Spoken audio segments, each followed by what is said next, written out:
আমাদের মধ্যে অনেকেই রাতে ফল খেতে চান না।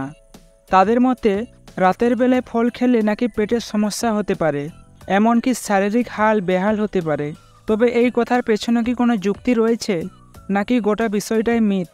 আমাদের পরিচিত সব ফলেই ভিটামিন এবং খনিজে ভরপুর। সেই সঙ্গে এগুলিতে পর্যাপ্ত পরিমাণে ফাইবার এবং অ্যান্টিঅক্সিডেন্ট রয়েছে, যে কারণে ফল খেলে অনায়াসে শারীরিক পুষ্টির ঘাটতি মিটিয়ে ফেলা যায়, এমনকি দূর হয়ে থাকে একাধিক জটিল অসুখ। তবে উপকারী এই উদ্ভিজ্জ খাবার নিয়েও মানুষের মনে রয়েছে হাজার ঠিক ভুল ধারণা। এই যেমন অনেকে মনে করেন রাতে ফল খাওয়া নাকি উচিত নয়, এই কাজটা করলে আদতে শরীরের হাল বিগড়ে যেতে পারে। রাতে ফল খাওয়া কি ক্ষতিকর? বিশেষজ্ঞরা জানালেন, অনেকেই মনে করেন রাতে ফল খেলে বোধ হয় শরীরের বড়সড় ক্ষতি হয়ে যাবে। তবে এই ধারণার কোনো সরাবত্তা নেই। রাতে ফল খেলে তেমন কোনো ক্ষতি হওয়ার আশঙ্কা থাকে না। তবে অনেকেরই আবার সন্ধ্যার পর ফল খেলে অ্যাসিডিটি হয়। তাই যাদের এই ধরনের সমস্যা হয় তাদের রাতে ফল খাওয়া এড়িয়ে চলুন। বাদবাকি সকলে চাইলে রাতে ফল খেতে পারেন। রাতে এই ফল খাওয়া উচিত নয়। যারা রাতের দিকে ফল খেতে চাইছেন তারা অবশ্যই লেবু এড়িয়ে চলুন। এক্ষেত্রে কমলা লেবু, বাতিলেবু থেকে শুরু করে সব ধরনের লেবু খেতে বারণ করে থাকেন ডাক্তাররা। কারণ লেবুযুক্ত ফলে রয়েছে অতিরিক্ত অ্যাসিড, আর এই অ্যাসিড পাকস্থলীর হাল বেহাল করে দিতে পারে, যার ফলে পিছু নিতে পারে ভয়াবহ সব পেটের সমস্যা। তাই চেষ্টা করুন রাতের বেলা সব ধরনের লেবু জাতীয় খাবার এড়িয়ে চলার।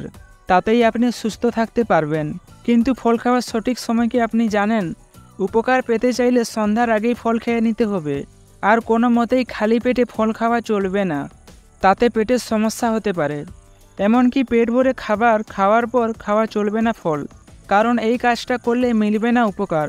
তার বদলে দুটি মিলের মাঝখানে ফল খাওয়া উচিত, অর্থাৎ ব্রেকফাস্ট এবং লাঞ্চের মাঝে কিংবা লাঞ্চ এবং সন্ধ্যার টিফিনের মাঝখানে ফল খাওয়া উচিত। তাতেই ফলে উপস্থিত পুষ্টি উপাদান শরীর গ্রহণ করবে এবং ফিরবে স্বাস্থ্যের হাল। কিন্তু দিনে কতটা ফল খাওয়া উচিত? একজন সুস্থ সবল মানুষ দিনে 150 থেকে 200 গ্রাম ফল খেতে পারেন। আর পেয়ারা, আপেলের মতো গোটা ফল দিনে 2টো খাওয়া যায়। তাতেই শরীর সুস্থ সবল থাকবে। উপকার পেতে চাইলে খাবেন না ফলের রস, কারণ ফলের জুস খেলে ভিটামিন, খনিজ অনেকটাই নষ্ট হয়ে যায়। এমনকি জুসে ফলের ফাইবারের অংশ পাওয়া যায় না, যে কারণে ফলের রস খেলে সুগার বাড়তে পারে। তাই আজ থেকেই ফলের রস খাওয়ার লোভ সামলে নিন। তার বদলে গোটা ফল চিবিয়ে খান। এই কাজটা করলে এতে মজুদ ভিটামিন এবং খনিজ শরীর গ্রহণ করে নেবে। তারপর আপনারা একদম হেসে খেলে জীবন কাটাতে পারবেন। এই ভিডিওটি আপনাদের একটু উপকারী মনে হলে ভিডিওটিকে লাইক ও চ্যানেলটিকে সাবস্ক্রাইব করতে পারেন। বাই।